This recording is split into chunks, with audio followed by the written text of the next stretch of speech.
Welcome back to English for Management and Leadership. In the last video, we shared some general tips for a successful conference call or web meeting. Conference calls are difficult enough, but adding another factor, such as conference calling in another language, adds a whole new element of complexity, doesn't it? When I teach native English speakers how to navigate global conference calls, I advise them to speak slowly and clearly, to avoid jargon, idioms, and sophisticated vocabulary, and to offer checks of comprehension, such as, is everyone clear on what needs to be done? Does anyone need further clarification? For you, as a learner of English, there are things that you can do to help as well.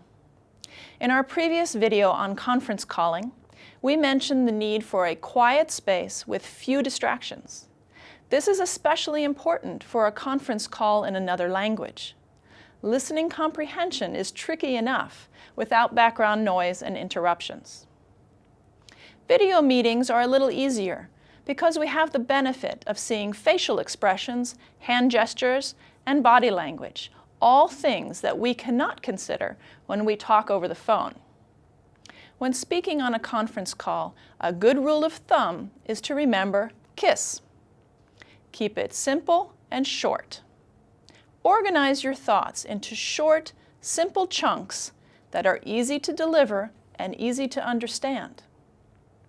Prepare some key phrases that will help you ask for clarification, repetition, or definitions during the call.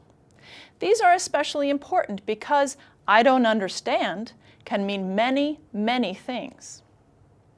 I don't understand could mean you need clarification. In other words, you did not understand what was said and you would like someone to rephrase it or say it in another way.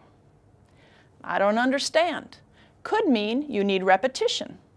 In other words, you didn't hear it properly and you would like someone to repeat it.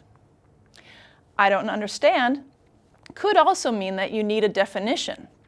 This is helpful because sometimes you understand everything except for one word or idiom.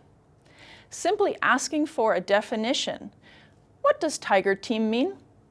Helps your audience understand exactly what it is that is causing confusion. Finally, I don't understand could also mean you don't understand the content. That's quite different from a language barrier, but also requires specific phrasing to make clear. In the next video, you'll learn some of these kinds of phrases. In the meantime, let's wrap up this portion of the lesson with our takeaways from this video. First of all, find a quiet space without distractions. Use chunking to keep it simple and short. Practice related vocabulary and key phrases, not just I don't understand. Finally, before we go, did you notice the small talk in our opening video before the meeting got started? Remember that global meetings can be great opportunities for personal and intercultural connections, even when we're miles and oceans apart. Embrace the cross-border opportunity to build those meaningful connections, because great relationships make work so much more enjoyable, don't they? Thanks for watching English for Management and Leadership.